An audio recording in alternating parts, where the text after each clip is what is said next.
অনেক মুসলিম বন্ধুরা প্রশ্ন করেন, ইসলাম যদি সত্য ধর্ম হয়, আল্লাহর অস্তিত্ব যদি সঠিক সত্য হয়, নাউজুবিল্লাহ, এরকম প্রশ্ন অনেক মুসলমানের সন্তান করেন, তাহলে মুসলমানরা কেন গোটা পৃথিবীতে মার খাচ্ছে? কেন ফিলিস্তিনেও আমরা দেখি বোমের নিচে মুসলমান? কেন কাশ্মীরেও আমরা দেখি নির্যাতনের নিচে মুসলমান? কেন সিরিয়াতেও আমরা দেখি নির্যাতিত মুসলমান?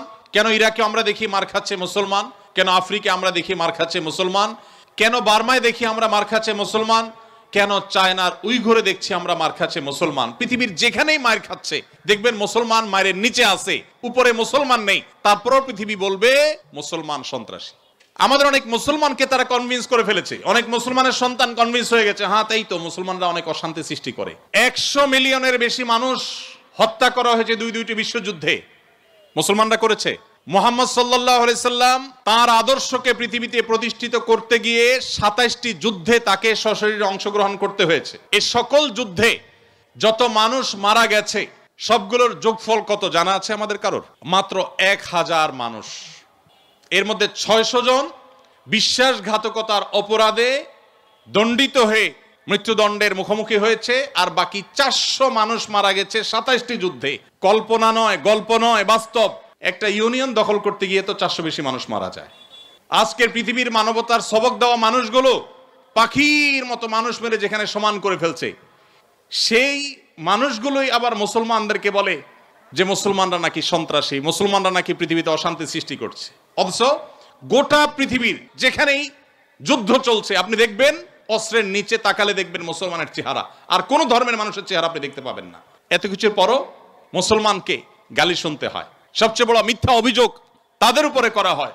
অথচ মুসলমানরাই হলেন পৃথিবীর সবচাইতে শান্তিকামী, সবচাইতে শান্তিকামী। যেই কোনো বিচারে আপনি উন্মুক্ত মনে যদি বিচার করেন, আপনি দেখবেন যে পৃথিবীতে কোনো গণহত্যার সাথে পৃথিবীর ইতিহাসে মুসলমান শাসকদের বহু দোষ ছিল, বহু ত্রুটি ছিল, শতকণ্ঠে আপনি সমালোচনা করতে পারেন। আজকের বিশ্বের মোড়লরা যেভাবে গণহত্যা করছে, পাখির মতো নির্বিচারে মানুষ মারছে ফিলিস্তিনের মাটিতে, সেই মানুষগুলাই যখন কোনো ভিডিও ফুটেজে দেখেন ফেসবুকে, ইউটিউবে, তারা হেলিকপ্টার নিয়ে তাদের সেনাবাহিনী গিয়ে একটা গর্তে, কোনো একটা ড্রেনে কোনো কুকুর ছানা পড়ে গেছে, একটা বিড়ালের ছানা পড়ে গেছে, সেটা উদ্ধার করার জন্য তারা লেগে গেছে, আপনি তখন বলছেন ওয়াও কত মানবিক তারা। সেই তারা যখন কুকুরের জন্য বিশাল বড় হসপিটাল করছে, আপনি বলছেন কত মানবিক তারা। অথচ এরাই নির্বিচারে পাখির মতো মানুষ হত্যা করছে। এবং অনেক সভ্য দেশ আছে যেই দেশে শুধু ফিলিস্তিনি নির্যাতিত ফিলিস্তিনিদের পক্ষে পতাকা নিয়ে আপনি রাস্তা বের হবেন, রাষ্ট্রের আইন অনুযায়ী আপনি অপরাধী বিবেচিত হবেন। এখনো আছে, এই সভ্য পৃথিবীতে আছে। প্রিয় নবী সাল্লাল্লাহু আলাইহি সাল্লাম যে দিন রেখে গেছেন, এখানে মুসলমান কোণঠাসা থাকবে, এটাই স্বাভাবিক। আমার কথা গেছিল সেখান থেকে যে অনেক বন্ধু বলে কেন মুসলমানরা এত মার খাচ্ছে যদি ইসলাম সত্য হয়? হ্যাঁ, ইসলাম সত্য যে তার প্রমাণই এটা যে মুসলমানরা মার খাবে। মুসলমানরা কখনো জুলুম করবে না, জুলুমের শিকার হতে পারে, মুসলমান কখনো জালিমের আসনে যাবে না। ব্যক্তিগত পর্যায়ে মুসলমান জালিম থাকতে পারে, সামষ্টিকভাবে সামগ্রিকভাবে বিশ্ববাসীর উপরে জুলুম এটা ছড়িয়ে দিবে, জুলুমের স্টিম রোলার চালাবে মুসলমানরা সামষ্টিকভাবে, এটা কোনোদিন হয়নি, ইতিহাসে কোনোদিন হবেও না।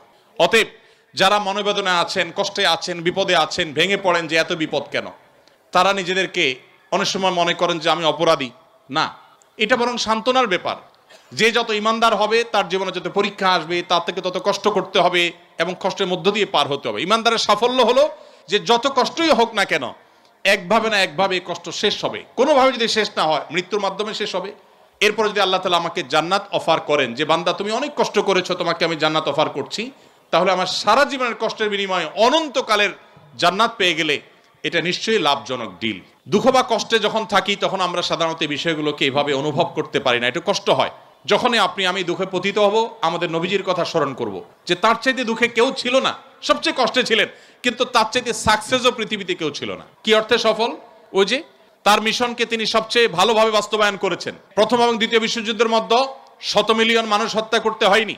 তার আদর্শকে তিনি পৃথিবীতে অত্যন্ত চমৎকারভাবে প্রতিষ্ঠা করে গেছেন, সবচেয়ে শান্তিপূর্ণভাবে, সবচেয়ে কম মানুষের জীবনের মূল্যের বিনিময়ে।